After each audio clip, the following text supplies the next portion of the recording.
Bro, it's been more than like 2 weeks or 3 weeks since you've seen us, but you people know they care, you people know they give a fuck, you people know they ask about we and where we've been and what we have going on and all of that. Charlie, you niggas for the blow on the DMs, you niggas for the jump into the comment section and then like ginger us to come to you guys. But then it's like you guys don't care. If we don't dish it out, you guys are not going to eat.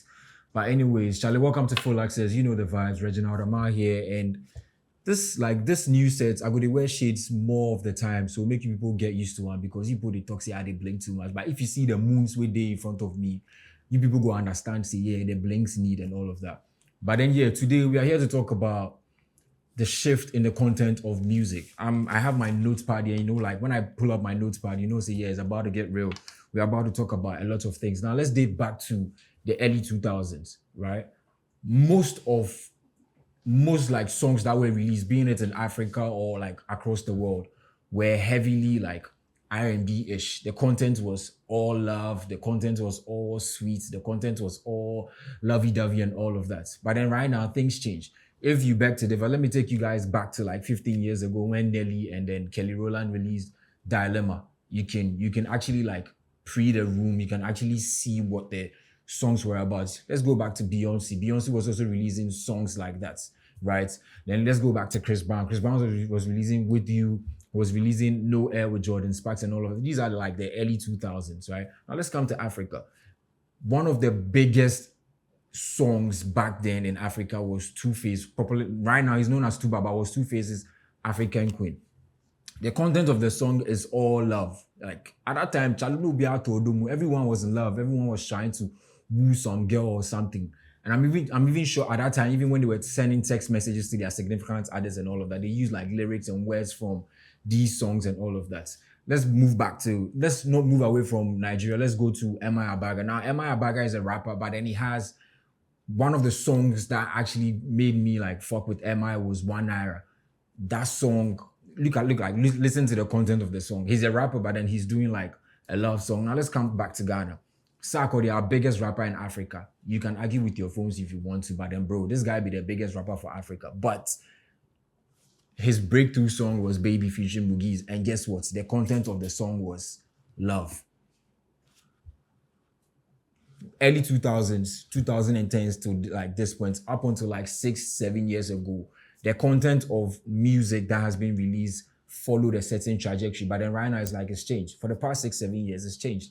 Everything has changed. The themes and then the content of music has changed like very, very, very much. Now, we have people like Omale who is making records about depression, who is making records about he wanting to be alone and all of that. Let's go back to the UK. Dave's first album, his initial album that he released was titled Psychodrama. And then you ask yourself, what is this? You listen to the album and then the album is an entire therapy session that he was in. And you're like, Charlie, but we're singing about love like not so long ago. But then right now, everyone is literally singing about like either mental health issues or everyone is toxic. Right now, it's because of the content of music. That is why people are even crowning Future as a toxic king. You go to Instagram and then there's a whole page dedicated to Future. Each and every day, they post stuff that Future would say in his songs or stuff that Future would potentially say or stuff that he can say in his song based on the content in the music that is being released. Is really, really some way. Quite recently, I think 2 years ago, a year ago, Joe Boy released a song titled Alcohol, but then he changed the song to Sip. And the content of the song was also around something like he's going through a lot. That is why he doesn't like want to think about a lot of things. He just drinks his alcohol and then like he just gets drunk and then like he just like lets things just flow by. That's basically it. We listen to Migos and then they have a song titled T-Shirts. And then when you listen to the lyrics like proper, these niggas are just singing about like whipping like shit on the stove and all of that. Bro, it'd be crazy. Like the content of music has changed, but then it's not their fault. It's the fault of the consumer. Now the consumer behavior has changed. When it comes to music, there are levels to it. There are levels to the people who listen to music. There are avid music listeners. Now the avid music listeners are between the ages of 18 to 24 years. Now these people are out of high school and then they are in uni. Some of them are doing NSS and all of that. NSS, if you close, you go out, you go stand queue inside pick car, you go to listen music and all of that. That's the time you have to listen to music. You're not doing anything. You close from class, you come to your hostel or your hall, you're just like blaring out music. You're listening to music with your friends. You're having arguments about music and all of that. These are the people who listen to music, and these people, that percentage when it comes to like music consumers is is very, very high. It's very, very high. So these people be the ones they actually determine what they want to hear, and then artists also follow through with these things. Now, these people are very, very non-conformist. They are very, very unconventional when it comes to the stuff that they like to hear. Like, you ask yourself, what's an 18-year-old, like, what do they want to do with toxicity? Then you find 18-year-olds listening to Future and then championing Future when it comes to toxic stuff. It's really, really weird. Now, music has even changed. Dating back to the early 2000s, the attention span when it comes to music, you have a song that is 4 minutes long. But like right now, bro, if you release song and then the song be 4 minutes long, but tell you say, nah, Charlie, the song be too long. Charlie, me, I know if you like listen to this song. And then be them my fault, bro. Most of these avid music listeners have ADHD then. Since the attention span, Charlie, be that long. So if you record a song and it's 4 minutes long, you're going to lose them. Unless your song is really, really, really captivating. But if it's not, you are really, really going to lose them, because back then, you have a song and you have first verse, you have a bridge, you have a hook, you have chorus, and then you have second verse, and that is your 4 minutes. But then right now, it's just verse, chorus, and sometimes not second verse, verse, chorus, hook, or verse, chorus, second verse, and that is it. And all encapsulated into 2 minutes, 15 seconds, and then that is it. The song is done.